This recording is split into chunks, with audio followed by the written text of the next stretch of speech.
Does it sometimes make you cringe to watch the evening news? Sometimes just knowing what's happening in our world can be so scary. Today's guest knows that firsthand. Carolyn Williams York lost her son to senseless violence on the streets of Baton Rouge. What a tragic thing to know her story was one of those news stories that everyone watched in horror, hoping it wasn't their story.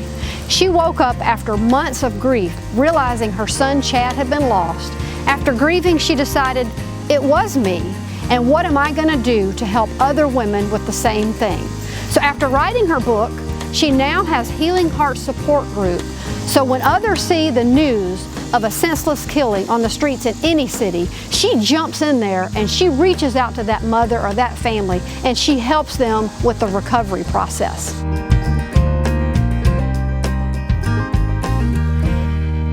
We are so excited to have you with today's episode of Life on Purpose TV. We have Carolyn Williams York. She is a nurse, she is a mama and a grandmama. She is an author and a national speaker. She has Healing Heart Support Group Ministry, and we're going to get to that in a little while. She has taken something that happened in her life and turned it into a way to help others with the exact same thing she walked through. But before we get to that, let's start with your early life and your early foundation. What was it like growing up, little Carolyn? Oh, little Carolyn was always the type that knew that she wanted to, any situation that I obtained and came into, I knew I wanted to strive to be higher and always better. Was always had the entrepreneur spirit inside of me. Knew that I wanted to be a mother, knew that I wanted to be a wife, knew that I wanted to be a nurse. But I always was a child of God. My mom raised us in church. And so at an early age, I knew that I was different from everybody. Still continue to be around my friends and try and hang, but God would always speak to me and let me know when it was time. If I was getting out of His will. Too far. Yes, too far. He would always do something or always speak to me like, you know, okay, you're doing too much. You need to come back in. Well, that's an amazing thing to be able to hear at such a young age in the midst of that. How do you think you were just close enough to Him that you could hear from Him? Because a lot of people hear from Him but don't listen. I think it was because of the upbringing and being raised. Every summer, my grandmother would my mom would send us to our grandmother's house in the country, which is called Tunica, Louisiana. And so we were raised with old Baptist members where you had to tell your testimony and sit on the front row, and you know, you had to know when God speak to you before you could get baptized. It wasn't until maybe I got in maybe my 30s or my 40s that I kind of in tune. I always was the type of person to read to. If it was something that I didn't understand or something that I was going through, I wanted to know why I was going through it, and I would always go to the library. I would always go to the bookstore and find a book pertaining to something, especially when I was like 18 and going through challenges of 18, 19, 20s, and your 30s with boys. Yeah. And being hurt, and knew that I had an alcoholic father but didn't want to be like him. Mm-hmm. Knew that my mother was abused by him and went through that with her, and knew that I didn't want to be that type of woman. Mm-hmm. But somehow, even through the midst of reading the books, I married somebody just like my father. With that, you know, a lot of positive things have came into my life. I'm the type of person, I sit back and I look over my life and I think about my 20s and I think about my 30s and my 40s and the pain that I endured in the marriage, in just dating, having Chad out of wedlock. Knew I wanted different for my son because of society and how they label young black men, and I wanted different for my son, and I thought that I was doing everything right. You know, as a mother, I thought that I was doing everything right. You know, when I had Chad, my mom, she took our children. People were like, why did your mama take your kids? But she took my sister, 2 girls, and she took Chad. Well, my mom had divorced my dad, and so her life became the grandchildren. And so every time we would go to pick them up, she would, no, that's okay, they're okay, they'll do it. So she ended up raising my sister's 2 girls and Chad. By then, you're a nurse. By then, I'm a nurse. Working. Exactly, I'm a nurse. By then, Chad is grown. But then we were hit with my mom having pancreatic cancer. And so that's when I really, you know, my mom raised Chad, but I was still his mother. I was at everything. I provided finances for him. He stayed with me on the weekends, but he wanted to go back home to my mom. But it's actually when I got a chance to know my son. And so I feel like I missed out on so much by allowing her to raise him. I missed out on knowing him. How old were both kids at that point? Chad was 20. Andrea was like 12, maybe 11, 12. And when I became the nurse, I felt like, okay, now I have this opportunity to take care of my children the way they deserve. I can do for Chad the way that I need to. I can do for Andrea. I began to make my plan to leave the abusive marriage. Chad, from 2003 all the way to he died in 2007.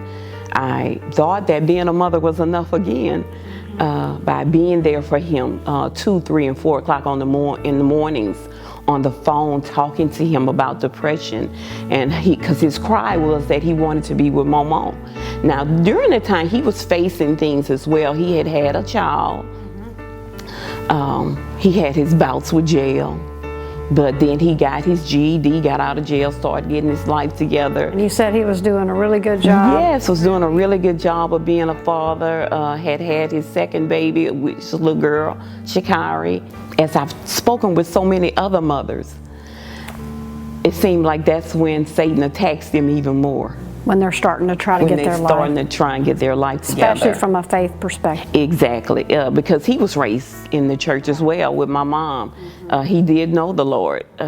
So again, as being a mother, thinking that was enough, trying to help him with the depression of telling him that my mom doesn't want you with her. She wants you to raise the kids and do good. Make a life for yourself. And make a life for yourself. His brother had gotten out of jail, and he went to get his brother out of jail, and in particular I didn't really like him hanging with his brother because he was in and out of jail, and I know that Chad was in the streets, and Chad had his bouts with going to jail too, but I felt like, you know, he on a new path. Come on, let's just stay focused and let's not try and get caught up in anything, you know. Now his brother is from a different family. Right, okay. right. It's from a different family. So he's hanging in the wrong crowd. You're already a little worried about him. Right. And he's struggling mentally. Right. And so it's just all kinds of mama worry. Exactly. It's staying up and worrying and praying and calling and, you know, just praying he'll answer. And as a mother, I never stopped talking. And so in my family, we have knocks at the door. We have knocks that come.